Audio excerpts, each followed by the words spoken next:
Let's go. Cool kid, step to the front. Cool kid, too sweet sign for the click. Bitch, you don't work there. Feel like I need a shower just looking Gotta at get you. right, can't quit. Yeah, I'm up next, I'm the prince. They ain't been the same ever since.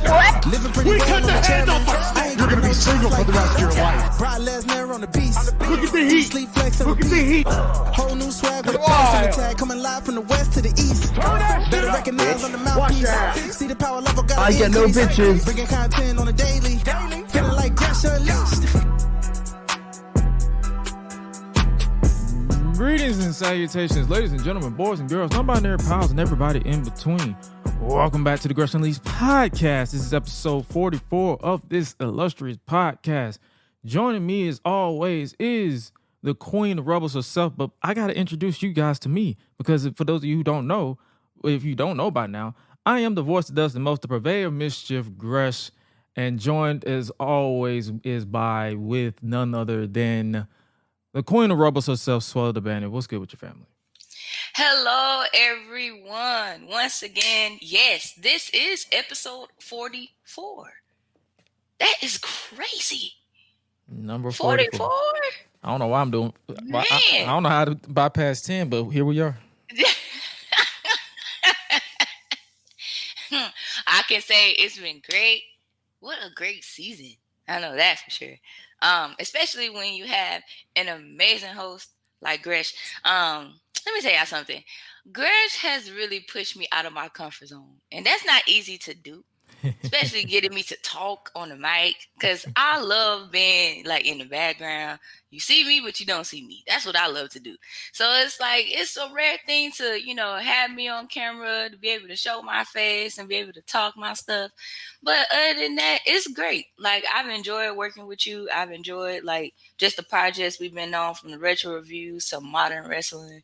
So I want to say I commend you on everything and thank you for everything. I do appreciate it. You done with the sentimental stuff? Yeah, I guess. All right. I do appreciate you for kicking it with your bro. But for those of you who don't know already, today's episode will be headlined by us stepping back in time one more time for Monday Night Raw from July 1st, 2002, which will be headlined by none other than Jeff Hardy challenging the Undertaker for the Undisputed WWE Championship in a ladder match.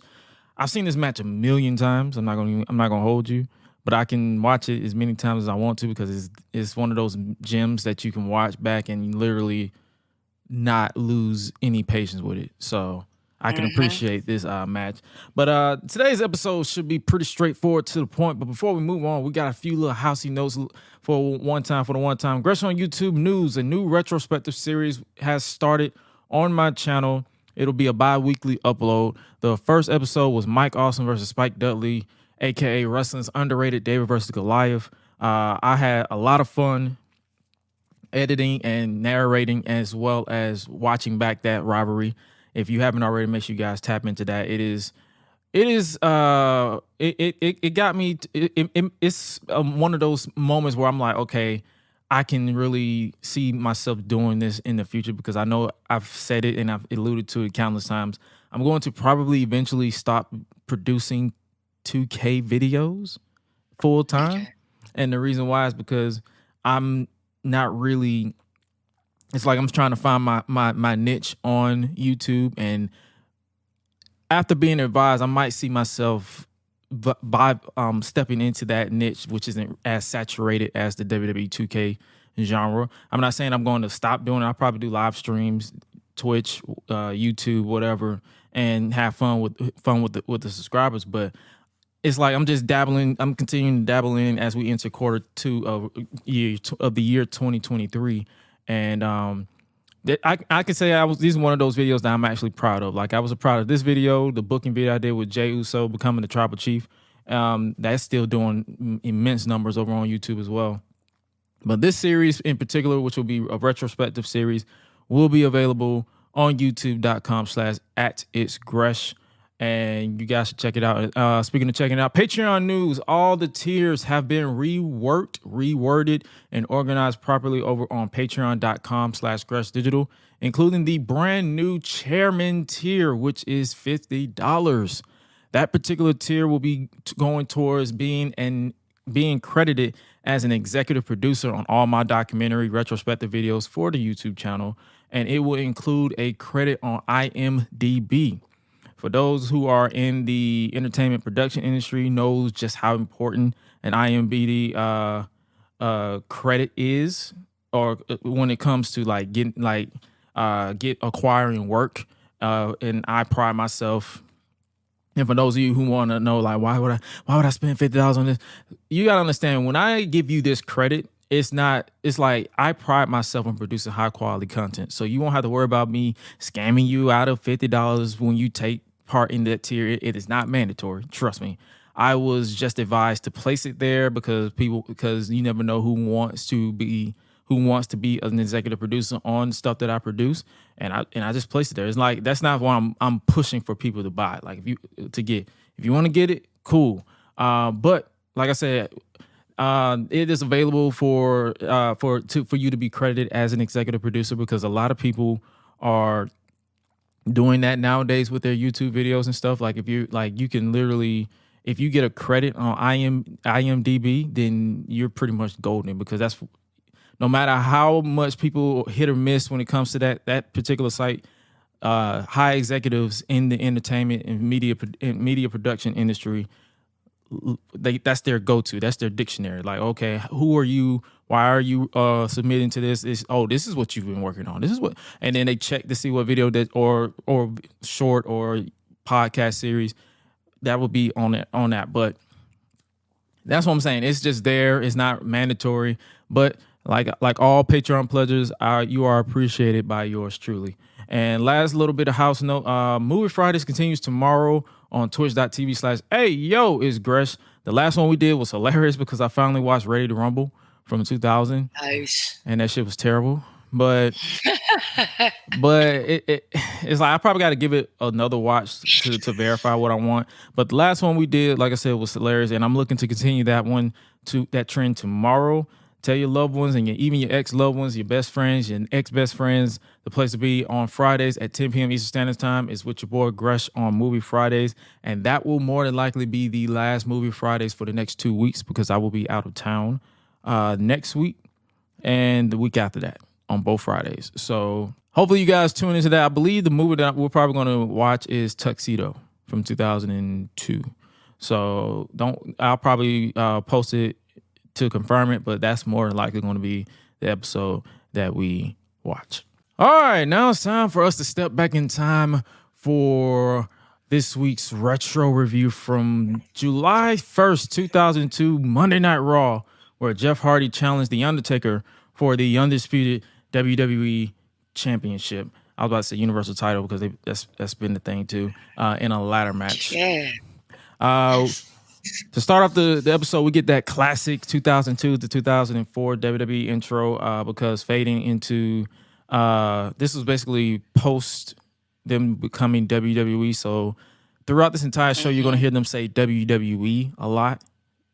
That doesn't come off natural at all. It's just, they're like WWE, WWE. Like they'll pause because they're not used to saying WWE. They're used to saying WWF. So you're going to be hearing that. But after that intro, we fade into a recap of Vince McMahon's ruthless aggression promo with the entire Raw roster surrounding the ring a week prior, before we see Rob Van Dam interrupting the 2002 King of the Ring coronation ceremony of Brock Lesnar, followed by the match between Lesnar and RVD, which ended in DQ thanks to Paul Heyman, who suffered a frog splash for his troubles. And then Brock just yeeting RVD through the announce table with ease, saying ruthless aggression to end the promo. Y'all get the guns, the drugs from my generation. And so you get that Raw intro that they don't make them intros. They don't make them intros like that no more. They don't. They don't make them intros like that no more. Oh my God. Oh man. Now they be like, you in trouble, cause I don't know what they got now. They're like, what is the song that they use now? Bigger move, make it loud. Check it out. Yeah, greatest. Kids like greatest. Yeah. And brings up in. I'm on the birds. We on the birds. And it feels like no My disrespect greatness, to the yeah. artist, but that song is mid when it comes to wrestling songs. I'm sorry. Like that ain't something I want to like. It don't get you hyped. You be like, oh, it's just it sound like a bumper music where you just need something to transition to the next part of the video.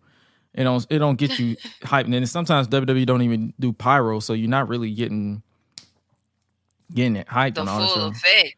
Yeah. But we did get pyro here because after the opening pyro and panning of the crowd, we are live from Manchester, New Hampshire, which will be headlined by, like I said, the Undisputed WWE title match, the best version of The Undertaker, in my opinion, in the main event. We officially kick off the show with a very, very young version of Brock Lesnar, the 2002 King of the Ring winner, alongside his agent, pre-advocate Paul Heyman with long hair, because now he rocking that slick back George Jefferson haircut. So Paul Heyman then proceeds to basically hype up Brock Lesnar and runs down other people he was beefing with, Rob Van Dam, Kurt Angle, you name it, and then issued a challenge to any veteran in the back who has the guts to walk down the aisle and be sent into early retirement by the next big thing, Brock Lesnar. This was pre-Paul Heyman with the penguin voice. Ladies and gentlemen. But so now he was just talking regular voices. And that challenge was answered by none other than the former co-owner of Raw, or owner of Raw, the 16-time world champion, the Nature Boy, Ric Flair, who still looks the same age as he did in 1996. Yeah, like that white hair ain't going nowhere. Nah, I'm talking about his face. Well, that too, but that white hair. Boy, I was like, dang, he still had white hair back then. He ain't gonna never change. That man was, That's that man forever. That man looked old all my life. It's just set in stone. Like That nigga look old. Gosh, all the years that we done grew up watching wrestling, I've never seen this man. I've never seen really a younger version of him. Except for pictures, and when they did like documentaries, I'm like, oh, yes. that's when you were young. So it's like you got old. You stopped looking. You stopped aging after you started looking old in like 1994, and that's when you was stuck. Right. The only thing that changed was your body, but your face was still old. Jeez. Rick, like I said, Rick brings up the interference from Brock during the match against Vince, which cost him the ownership of Raw. And Flair says he's the veteran and better than that. He's a legend.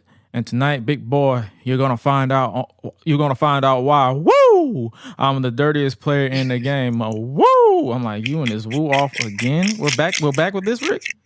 We're back at this. All right. Thank you. We're back with the woos. All right. Congrats.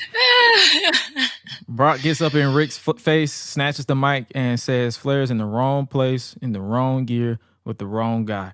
Simple, straight to the point. The match is on, and the bell rings, and here we go. Yep. The match pretty much started off with Brock asserting dominance over Flair early on, which caused Rick to use his quickness and brains to get one shot in on Brock, which just made that man angry. Every chop, he just got mad. I'm like, well, damn, that man just brushing off chops. I can hear it, and you're just brushing it off. Flair turned this match into a cat and mouse game, which made Brock angry when he hung him up. This man was showing no signs of bruising from Flair's chops and instantly went on the attack all over the place. As the match progressed, the more I realized how insane pre-UFC Brock Lesnar was in the ring. Yes. Like he's pretty insane still to this day. But yeah. Him, but back then he was like, yeah, he was way. I think, in my opinion, I think he was way more ruthless back then compared to like where he is right now. Yeah, at least it's like he still got it. It's like the beast ain't dead. You know what I'm saying? I think but nowadays, like, I think back then he had stuff to prove. Now that he knows he's a made man and he has money wherever he goes, he's on autopilot most of the time, and he's just having fun. He's just riding the wave. So, speaking of riding the wave, the tides turned when Flair hit 2 back-to-back low blows, which went undetected by the referee somehow. And Flair finally floored Brock, but every time he went for the pin, that man just yeeted him out. He just said, "Get off me." And I'm like, God damn. All right. Flair had Brock in the figure 4 leg lock to close up the match, which caused Paul Heyman to attempt to climb on the apron, but he slipped And I audibly bust out laughing when I saw that. I'm like, your feet just say, no. It just went away. Brock finally reached the ropes, which forced the break, and then Rick, for some reason, decided to go punch Paul in the mouth, but that distraction was enough for Brock to pop up Here Comes the Pain style and hit the F5 on Rick to pick up the win in a fun opener match for this show. Like this match was pretty good. Like it like I said, this pre UFC Brock Lesnar was a beast, pun intended, in the ring. Like, that man was doing solid. That man was doing, and the scary thing about it is it was just his first. He wasn't even a year on the main roster. He was only like a couple months in. He debuted in April of that year on Raw after Mania, and and this is June. This is July, so April, May, June, July, so 3 months in. And 90 days. 90 days, and we get this. And now the WWE Rewind is brought to you by 1-800-CALL AT&T for collect calls. It was basically a recap of Trish calling Molly Holly a fat ass, and then Trish and Linda Miles picking up the win in a tag team match. And every time I looked at Molly Holly back then, I'm like, there was nothing wrong with that woman. No. Who did she make mad? Nothing at all. Nothing wrong with her. And I was like, this girl, did y'all really just have beef with this girl just because? She ain't nothing wrong with her. What's wrong with her? Backstage, when we got back from commercial break, backstage, Jackie was in the makeup chair where Coach walked up to her and referenced the Divas Undressed special, where he said she should have won. Jackie said she was disappointed that Tori won the Golden Thong Award. I just blacked out for a split second because I'm like, oh yeah, this was around that time. Coach brings up the tag team match that she lost last week, and she basically said that in reality, she didn't lose that either because it was her tag team partner that got the pin, which prompted Molly Holly to walk right into frame and confronted her tag team partner from last week. In reality, if you like me, let me re-raise that because I just read that wrong. In reality, if you spent less time parading around in your undergarments and more time paying attention to a role model like me, you would be a better competitor, Molly says. Well, in reality, unlike you, at least I look good in my underwear. And I'm just like, what? They kept saying in reality so many times. In reality, I'm like, in reality, this segment is ass, but that's neither here nor there. Jackie, in reality, y'all keep saying in reality, in reality and fast forward all of y'all list right now. Because I'm guessing what Jackie said to Molly was supposed to be a zinger, but the way she delivered this told me she needed acting lessons more than anything. Because she had this thing where her mouth was like, every time she talked, she was like, it was. I was like, anybody catching that? Because I caught it. I don't know what it was. I'm like, what are you? I just got distracted. I wasn't even paying attention to what she was saying, what she looked like. I'm like, why is your mouth like that? Like, why are you squinching your mouth right now? Man. Well, obviously Molly took offense to about not looking good in her underwear, and she slapped the shit out of Jackie before tossing her all over the place, and the assault transitioned out to the arena. Molly went to use a pipe she got from the barricade, but Jackie ducked and was sent into the plexiglass that they used for the stage. But eventually Molly looked to regain control, which she did before hitting a snap suplex on Jackie onto the floor before tossing her in the ring and continuing her assault. As Molly looked to walk away after dominating Jackie, Trish Stratus ran down and brawled with Molly a little bit before pantsing Molly to reveal her some good old-fashioned bloomers or granny panties, as King kept screaming, further embarrassing Molly Holly. And I'm like, who did she piss off? Right. This was the first time where they made fun of her for being, I guess you could say, a wholesome role model or something like that. She was basically a mellowed down version of RTC's Ivory during this time. And I could have done without this segment. I'm not gonna lie. I'm not even gonna hold you. Backstage, we see Terry is interviewing Christopher Nowinski to ask about why he challenged Bradshaw to a straight up wrestling match instead of a hardcore match for the hardcore title. And Chris said, why would I want to win a title where I would have to be looking over my shoulder 24/7 worried about trash cans, street signs, and 2x4s? No, thank you. I prefer to compete in a more civilized manner. I prefer to compete in the way we were taught to at Harvard, like a gentleman. Terry looks so uninterested in what he's saying, by the way. He do. I prefer an environment where the most dangerous weapon is not a table or a chair. It's intelligence. And that was the interview, and I cannot get that 2 minutes back from whatever the fuck he was talking about. We're back live from commercial break. Christopher Nowinski makes his way to the ring for a straight-up wrestling match against hardcore champion Bradshaw after cheating to win last week. They had King show off Chris's Harvard ring, and the entire time I did not give a flying fuck about his ring. Bradshaw then made his way to the ring in the most countryest cowboy getup I've ever seen in my life, and then proceeds to go on the assault, and then for some reason filled the ring up with weapons, forgetting that this wasn't a hardcore match. Lil Nate, Charles Robinson, kept trying to get him to understand that, but he wasn't hearing it. The ref took a chair from him, and Chris decked Bradshaw with a cowboy belt, and that was the match. Mm-hmm. I can't get this entire 5 minutes back.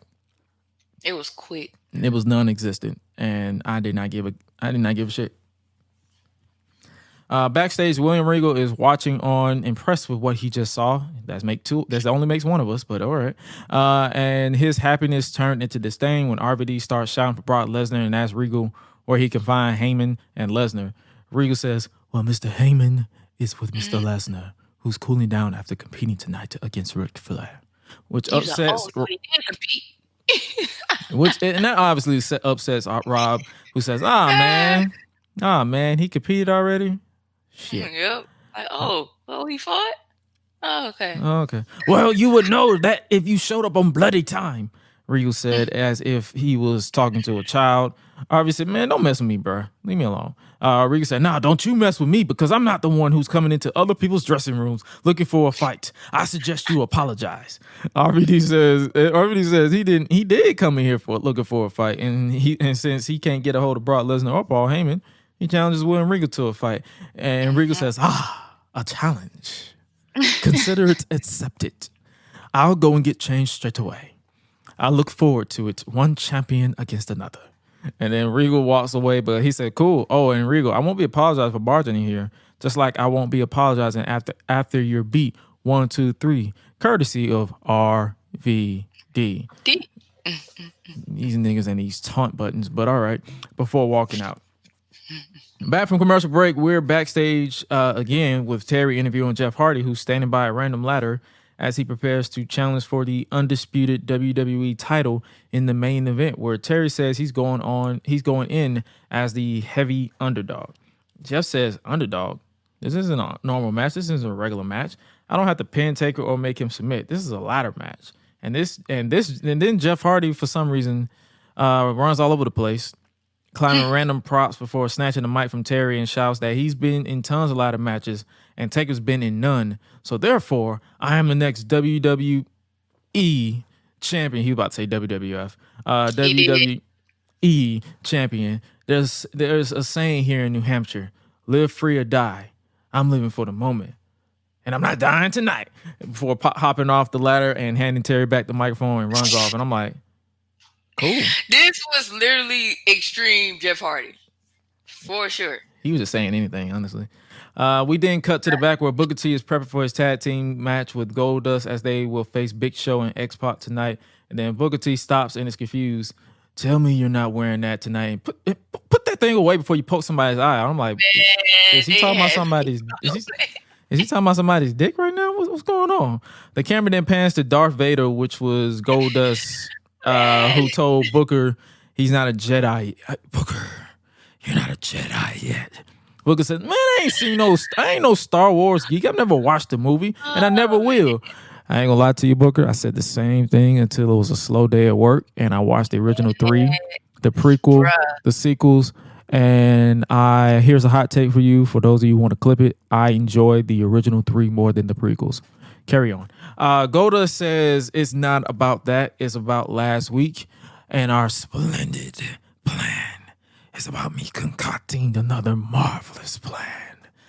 Get your Mac on and get ready. I'll be back. Goldust go. Did Cody wrestle during this time too? Okay. I figured that because I was like, I know Goldust still here, but You're like 5 years. Cody didn't debut until like 5 years from here. Cody was still trying to be an actor in Hollywood. Goldust goes to put his helmet back on, and Booker snatches the lightsaber from Goldie, and then Booker starts playing with it, making saber noise. I'm about to get medieval, man. Obi Book Kenobi. It doesn't matter whether you're a stormtrooper or the NWO. Your ass is about to get waxed by the 5-time Jedi Master Champion. Now, can you dig that? Sucker! I was like, so you do know Star Wars? Nope.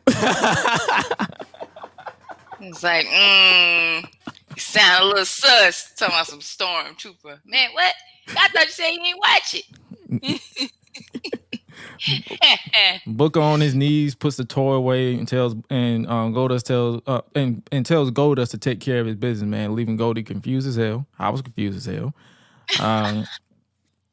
But that entire segment made me laugh. I enjoyed it. We then cut back to Mr. McMahon's office, who's standing with a geeked up Eddie Guerrero, and Vince reminds him that he likes to keep the brand separate, but he's made an exception for him because he likes competition, and he knows he do as well. Well, that's Cap nowadays. As a matter of fact, he's all about ruthless aggression. And as for the translation in Spanish, and Eddie says, translation? It's Eddie Guerrero. which Vince likes. And then enters Chris Benoit, who shakes Vince's hand, who's making his return to competition after breaking his neck a year prior. Vince says, let's see some ruthless aggression out there. And that's pretty much the end of that segment. Back from the commercial break, it's champion versus champion as Intercontinental Champion Rob Van Dam meets European Champion William Regal in a non-title affair. Tonight's Raw is brought to you by M&M's, the milk chocolate that melts in your mouth and not in your hands. That's Cap. And by Honda, Performance First. I hate a Honda. And by the Slim Jim brand. Have you ever eaten Slim Jim? No. It does not look interesting. I heard something. It's crazy because one of my friends, they actually ate Slim Jim before, and they said, "Oh, well, this is good." And I'm like, "How? Like, how?" It looks dry. I'm scared. I ain't gonna lie, because I'm scared to even take a piece and just it looks dry. Try it out. And I've always wanted to try beef jerky, but I want to try good beef jerky. I don't want none of that jerky where it's just like, I have to spit it back out. I don't want to do that. Because then I'm going to feel the type of way. Right. Because I know it just looks like I'll choke on it because it's so dry. Yeah. They got a spicy one too? Shit, I don't know. They probably do. I don't even know. Are they still even active is the question. Yeah, I think so. Well, that says a lot. I guess somebody buying if they still active in 2023. I believe. I guess they're still active if they're buying stuff. If they're still active, somebody bought it if they're buying in 2023. So I guess so. William Regal makes his way to the ring, and it made me wonder what they could have done different with the European title if they actually took it serious. Anyway, this was basically a clash of styles. RVD's high octane and high flying offense against William Regal's mat based and technical style, but they synced beautifully. Regal tried to go for the Tiger Bomb, but RVD reversed it into a modified back suplex before connecting with the 5-star frog splash after a easy back and forth match, who was halfway across the ring, by the way, to pick up the win. RVD then proceeds to call out Brock Lesnar for a fight. Ask and you shall receive, as Brock Lesnar and Paul Heyman walk out to the stage, Universe Mode cutscene style. Paul Heyman says he always admired his guts, but he says he advised against Brock Lesnar coming down and taking out RVD, but then challenged Van Dam to a match in 3 weeks at Vengeance, which RVD gladly accepts, and he says he can beat Lesnar because he's Rob Van Dam. Spoiler alert, he did not win. Back from commercial break, it's time for the tag team action as Bubba Ray and Spike Dudley make their way to the ring, and they show Bubba Ray powerbombing Eddie Guerrero through a table, followed up by Chris Benoit snatching Bubba Ray down into a crossface, which leads to tonight's match. Out next is their opponents. Eddie Guerrero swagged out of his mind without even trying, and his partner is Chris Benoit, competing for the first time since breaking his neck a year ago. This match was a pretty standard tag team TV match right out the gate. I'm not even gonna hold you. I barely took notes on this match. I'm like, because it was just a whatever match to me. Benoit and Bubba were stiffing the hell out of each other once he made the tag. They let Spike cook a little bit too, but that didn't last long as Spike was instantly lit up by both Benoit and Eddie, basically building up to the hot tag to Bubba. There was a bit of communication between Eddie and Chris before Spike hit the acid drop on Eddie, and Bubba finally made the hot tag and went in on Eddie before Benoit broke up the count, but took a suplex for his troubles. After a wah on Eddie, Bubba called for his little brother Spike to get the tables, and of course he obliges until Benoit stomps out Spike from behind. Eddie then connects with a beautiful Hurricane Runner and goes for the Frog Splash, but Bubba got out of the way, and Bubba connects with the Bubba Bomb to pick up the win. After the match, Benoit literally deadlift German suplex, or he was just fat on Bubba. And when Spike went for the acid drop, Chris yeeted that man out of the ring and threw the table before locking Bubba in the crossface. Eddie hit a Frog Splash on the back of Bubba before Benoit choked out Bubba Ray because he switched from his hands to literally choking that man out in the crossface. And basically, that was pretty much it as the heel stood tall to end the segment. Like I said, it was a solid tag team match. Next up, we get a promo. Rey Mysterio is coming soon. So this was before. And this was at this point I realized this was before he debuted with the Goated theme song. Who's that jumping out the sky? R-E-Y Mysterio. Here we go. And back up. Better tap out off the top rope. Here we go. The flow. Man. If Ray brings that back next year for WrestleMania, I'ma laugh. Yeah, I don't know if he. I don't even know if they still own the copyrights to that. That's weird. Back from commercial break, we see Darth Goldie or Gold Vader. I'm gonna go with Darth Goldie. Darth Goldie, yeah. Walking backstage when he runs into Big Show. Oh, there's the freak. Let me ask you a question, freak. What was that crap last week about me being a show hippopotamus? About me smelling like a kangaroo crap sack? What you trying to get at? Are you saying I smell? I'm pretty sure that's what that means. Come on, man. Big Show. It's already been implied. I'm pretty sure. Yeah, that's literally what it means. When you're called a kangaroo crap sack, he's saying you smell like shit. Yes. Big Show. The NWO never told you, did they? What happened to your father? Darth Goldie says, but in kayfabe, his father died, by the way, in like 1999. It was a whole thing with Boss Man dragging the casket on the back of his car. It was that. Big Show said, my father, so he was just as confused as me. That's right. Darth Goldie says as he takes off the helmet, man, don't you know my father's dead? See, even Big Show remembers that storyline. He's like, and in real life, his dad did die. This segment gets even more out of pocket for me. Hold this. Goldie says as he hands Big Show the helmet. Further confusing me as well.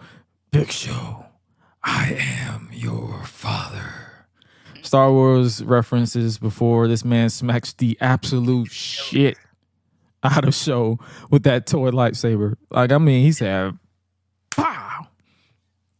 Goldie then tries to walk away like he just assaulted the man, but then he turns around to another big man, Kevin Nash, who then says, I lost it when he said this, by the way. Yeah, well, I'm your daddy. And then decked the shit out of him. I'm like, what? I was like, okay, bruh. Leading to this man getting yeeted around backstage and Big Kev grabbing looked like a metal rod or something, and knocking that man unconscious. That's one down. You got one left. Same as last week.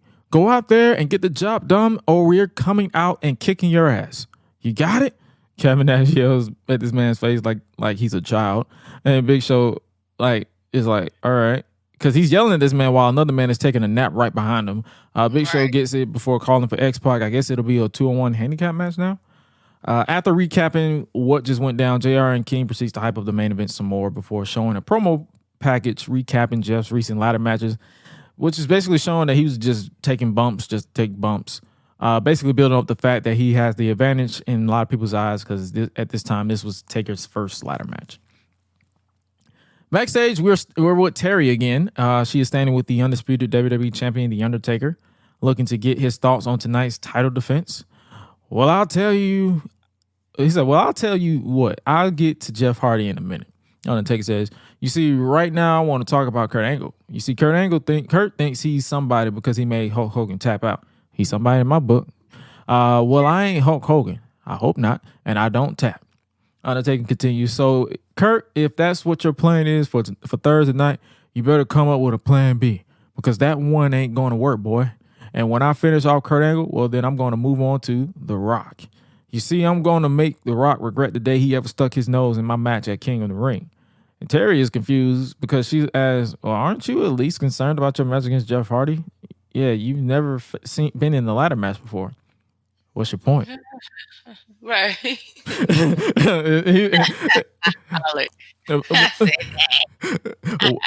Well, I'm just saying that. No. I think this interview is over. Undertaker just said, yeah. This interview is dumb. He said, I'm done. I'm moving on. Back from commercial break, Big Show was wandering around backstage looking for his partner and finds X-Pac laid out in the locker room, and it was alluded to that it was Booker T's doing. So I'm guessing the next match won't be a tag or a handicap, but a one-on-one affair. And right away, the camera cuts back to the arena. Can you dig it, sucker? Glares across the PA as Booker T makes his way to the ring for the match against NWO's Big Show, who is furious right now and sprints his way to the ring as Booker looks to chop down the Giant to start the match, which obviously doesn't last long. I like how throughout Booker's career, especially when he was a babyface, the 5 that he did always got him hyped up. Like it was like his source of power. He's like, all right, I'm gonna wait. The match eventually spilled to the outside. Eventually, Big Show for some reason grabs the steel steps. He forgot it was a regular match and looked to use them on Booker T, but Booker kicked Big Show and he fell straight back with the steel steps falling on his face, knocking him out. And when Booker tried to pick that man up, he's like, he said, man, forget that, because he was big as shit, and just accepted the count out before hitting the spinner Rooney to celebrate, and before he headed to the back. But stopped and said, nah, fuck that. He literally audibly said, fuck that. Because he was like, I'm not about to get caught slipping by Kev and Sean. So he went through the crowd to go to the back. And the camera immediately cut to the back and shows an angry Kevin Nash and Shawn Michaels. Just because he didn't live up to his end of the bargain does not mean we won't live up to ours. Sean says, I'm going to knock him. I'm knocking him out. I'm knocking him out. Kevin Nash shouts as they head to the ring. I'm like, bro, why are you so mad?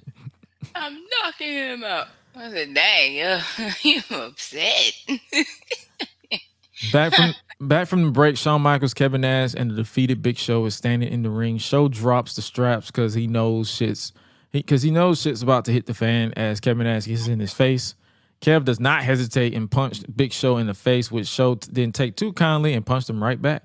And it looked like it was going to be a battle of the giants was about to go down until Shawn got in between the both of them, telling them to keep it easy and tries to turn their sights to Booker T for what he did to X-Pac and says they will deal with him next week. The NWO is a family. We're somewhat a dysfunctional family, but family nonetheless. Shawn didn't lose to a different family member that is currently sitting at home injured and references King of the Ring and their exchange with none other than Triple H. This was around the time that they teased Triple H joining the NWO, by the way. But then Kevin Nash got injured, and they nixed the entire stable right afterwards. So it didn't go nowhere. Shawn didn't tell Show and Kevin to kiss and make up. I was like, I hope not. Right. Kevin then shakes Big Show's hand before Shawn kicks the hell out of Big Show as a form of tough love and tell Big Show to come on, it's all good. Come on. Backstage, Undertaker is warming up next to Vince McMahon, who proceeds to hype him up ahead of tonight's main event before telling him he's got The Rock and Vengeance. whether he's champion or not. And that obviously upsets Taker, who defends his title all week tonight against Jeff Hardy, on SmackDown against Kurt Angle, before Undertaker says not only will he beat Jeff Hardy, he won't be able to stand up. And it's almost time for the main event as we cut back to Jeff Hardy warming up before Matt Hardy walks into the dressing room and brings in an injured Lita, who I believe she broke her neck that year. So she was out for a minute, to wish him good luck before Jeff exits the locker room and psychs himself out. I'm like, bro, why are you so mad? But I get it. And now it is time for the main event of the evening for the Undisputed WWE Championship. I was about to say Universal again. The Undertaker, the defending champion, enters first, competing in his first ladder match ever as he defends his title against a juiced out of his mind and full of body paint Jeff Hardy. And after playing mind games by messing with Undertaker's bike, toying with Taker before drop kicking a ladder in Taker's face, here we go. A bell rung, and here's the ladder match. Before I break down everything, what you think about this match? How many times have you seen this match? Because I've seen it a lot. Okay, so, well, I have seen it a lot, but as far as like analyzing it, it was like, dang, like, well, this is the first time. It did look like it was the first time that Undertaker ever competed in a ladder match. So that's like another thing, because I didn't really like see him do it as much until they pulled this one up, and I was like, oh, okay, push him out of like the norm. I believe Taker only had 2 ladder matches in his entire career. Yeah. This one and the TLC match against Edge. Mm-hmm. Yeah, pretty much. Yeah, I think, yeah.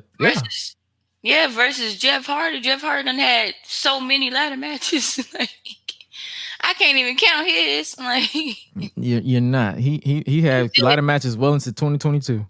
Yeah. Now I'm like, this dude just did not care. The expert at that. He don't care. Like I said, I've seen this match so many times. It's not even funny, but I enjoy it every time. Jeff tries to one-up Taker, but that did not last long at all as Taker starts using the ladder in his favor, and Hardy is getting lit up throughout the entire match. Like that. So with Taker basically took, like, I'm not finna keep trying to climb up this ladder. I'm just gonna whoop your ass. Right. Basically. There was a moment where Taker could have won the match, but Taker wanted to inflict more punishment and started lighting him up at ringside, that being Jeff. This was quite the lopsided ladder match in memory at that point. Despite all that, though, Hardy kept fighting back and was swinging all over the place. Like, that man was just... I liked how he didn't do any technical punches. He just started just swinging for the fences because he knew for a fact that he was getting his ass whooped. So he just said, I'm just going to swing for the fences and just hopefully one of these connects. But obviously, Taker decked him with the right hand. Taker then hit a ladder-assisted leg drop to the back of the neck of Jeff, which about hurt Taker as much as Hardy. But I'm like, all right, that was a choice. Taker misses a splash in the corner and kisses the ladder a bit, and then takes a whisper in the wind, or corkscrew leg kick, as JR called it. I don't think they called the whisper in the wind at this point, out of nowhere. No matter what, he still had fighting him, but Taker stopped that momentum. So it was just like, in a way, this was pretty much another David and Goliath match. When you think about it, I praise Mike Awesome and Spike Dudley, but this was pretty much another one that doesn't get as much praise either. Shit, I might end up doing a video on this one too in the future. Anyway, Taker... after I lost my train of thought. Oh yeah, Taker then tried to attack him outside until it became a nut check vibe with Jeff hitting a low blow on Taker, and then used the ladder as a springboard and took out Taker before introducing a taller ladder. So they only used 2 ladders in this match. Like, it's tame compared to recent ladder matches where it's ladders everywhere. And tried to reach for the title slowly but surely, but Taker was right there and set Hardy up for a last ride. But then Jeff reversed it into a Hurricanrana. And then we got JR hyped as shit on commentary, hyping him up to climb the ladder and become champion. Taker then introduces a steel chair to stop Hardy in his tracks. And then after going in with the steel chair and tossing Hardy off the ladder, Taker looks to connect with the last ride, but Hardy still has fighting him. And when Taker tries to go for it again, Jeff grabs the chair and decks Taker in between the eyes. Taker is down, and Jeff yeets the chair in Undertaker's face, and we got JR's famous line: "Climb the ladder, kid. Make yourself famous." Obviously, he made himself famous another way because Taker is back up and hits Jeff with a chair twice, but Jeff is still somehow in this until Taker grabs him and chokes him off the ladder and grabs the title to retain the championship. No matter how many times I see this match, I still enjoy it, and it aged perfectly. It did. It's one of those rare David and Goliath matches where it's like, even though you know who's going to win, you still had that hope, and you get sucked into the atmosphere of the match going down. So this is a perfect match. Taker looks to drive off, but Jeff Hardy tries to get back up, and Taker says, "Oh nah," and comes back, hits the last ride on Hardy, basically telling him to stay down before going to drive off with his title. He kept getting up for no reason. I'm like, bro, why you stay your dumb ass down? And then Jeff Hardy is yelling, "Hey, Taker, you haven't broke me, Taker. You haven't broke me. I'm still standing. So on the ropes, I'm still standing." I said, dang, like I said, this man sound like he crying, and he in pain. He is crying. And I think that, oh, for real, like. And I think that added to. I think that added to it too. Like nothing sounded choreographed like it is now. So you felt the emotion. He's like, "Bro, I'm down, but I'm still standing." And then Taker comes back and looks to deck Hardy again, but Taker stops, changes his tune, and raises the hand of Jeff Hardy, much to the shock of everyone, because he was a badass heel at this time. He was still Big Evil at this time. But Jeff Hardy has earned Taker's respect after the match. And the show ends with Undertaker just baffled, like this kid got guts, but he has the utmost respect for Jeff Hardy, and that is Raw. I enjoyed this show. Like I could have done without the middle stuff with the Christopher Nowinski stuff and the Other than that, it was straight. And the Molly Holly getting embarrassed stuff, but yeah, other than that, it was pretty straight. Like I can't hate this match whatsoever. So I appreciate that. And that concludes our retro review for Monday Night Raw from July 1st, 2002.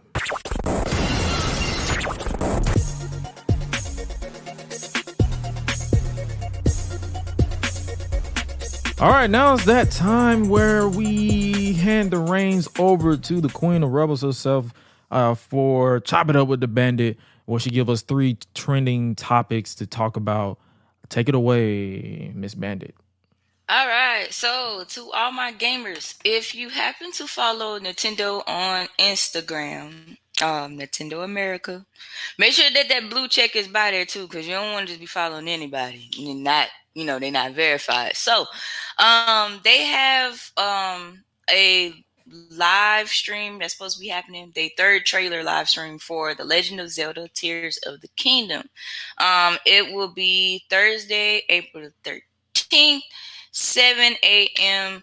Pacific time, which is 10 a.m. Eastern time. So make sure you check that out. That will be on their YouTube channel. Roughly, it's gonna be 3 minutes long. So, yep. So if all my gamers, if y'all love, the Legend of Zelda series, be sure to check that out. Also, for my lovely movie fanatics, we got Renfield that's coming out April the 14th, along with Evil Dead Rise that comes out April 21st. And then there's another, I think this one's called Beau is Afraid. I have not seen the trailer for that yet, but I will. That's also coming out April 21st. And Insidious Chapter 5, July 7th. And The Meg, The Trench, comes out August the 4th. In case, y'all got some movies that y'all would love to see that has not came out yet, be sure to check out any movie releases for this year. You should be able to get a whole entire list within the upcoming months about what's supposed to be released in theaters.